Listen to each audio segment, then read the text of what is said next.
When we had the problems with Haiti, and South Africa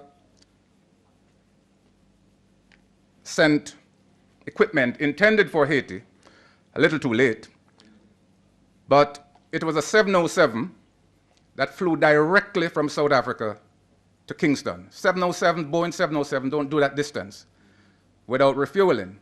But that was a direct result of an era when they were denied airspace in trying to move from one country to the other. And innovation spawned the kinds of conversions of normal commercial aircraft to allow them to get the legs to do those kinds of distances. And I just say that as a way of an example.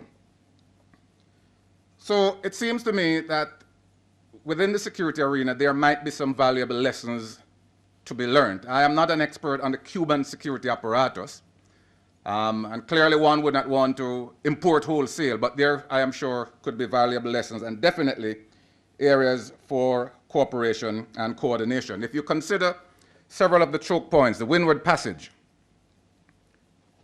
between eastern end of Cuba and Haiti, a fully engaged Cuba in the counter-drug operations, you literally could seal that off, at least to maritime traffic and also air traffic. Finally, Cuba cooperates in the security arena with the United States. A little known fact is that on many occasions, US Coast Guard ships have gone into Cuban ports. There's also other areas of cooperation. In Guantanamo, and this information is dated and I'm sure it's improved by now, we're in fact a hotline between Guantanamo, the Cuban border guards. They meet monthly. Like I said, it's about 15 years old, this information. I'm sure it has been enhanced.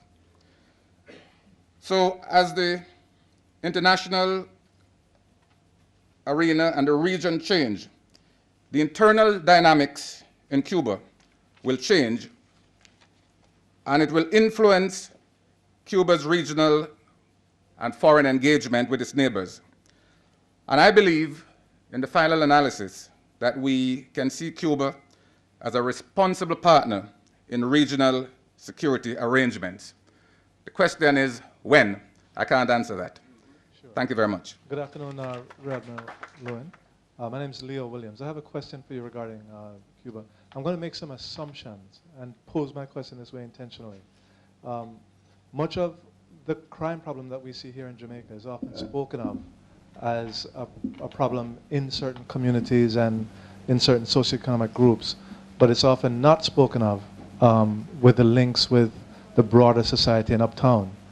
I assume that more of the issue with crime with Cuba is going to be more of the sophisticated types of transnational crime than the crime that you see in communities in Jamaica. So my question is, what will it take to create a Jamaican intelligence unit that operates like a secret service in trying to dismantle the apparatus of crime at the international levels and also in the uptown areas of our economy? Secret Service is not in the business of intelligence. It's VIP protection, the president and so on. But you meant an intelligence apparatus. What it will take? Well, I won't say very much except to say many of the things that are required are being worked on. And let me tell you this. You need the right people. I mean, intelligence is not a man and a dog. And some of the things that let me say one thing, forget the movies. Because a lot of our views are shaped by what we see in the movies. You know, the crime is committed, the guy is caught, a big trial, he's convicted and he's hung or whatever, if it's one of those, all in 1 hour, 1.5 hours. It doesn't quite work that way. So how do we build up an intelligence architecture is the question, the broader question. Firstly, it has to be what you have on the domestic front. What do you have at the national level?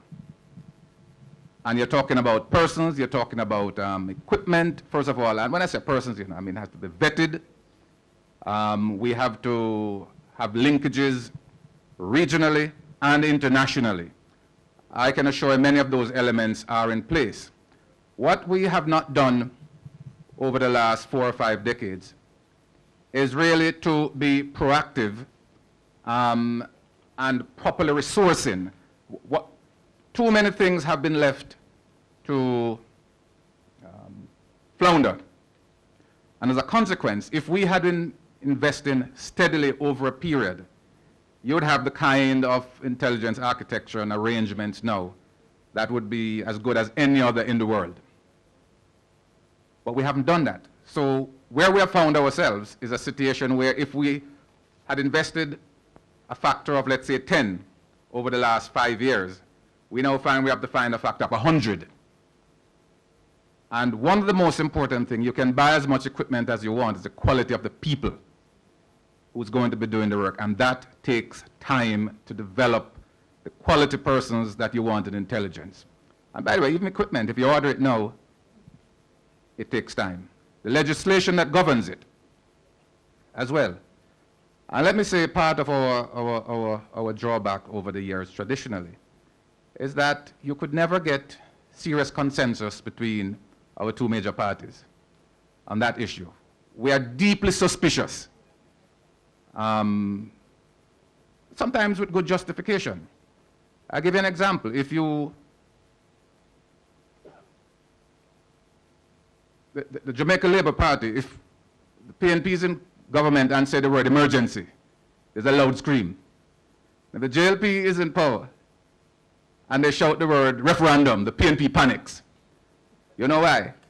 Bitter experience for them as parties. So I don't want to dwell on the ills of what has gone on and so on. I would only say I honestly feel we are well behind the curve, but at least we are inching in the kind of right direction. That's inching.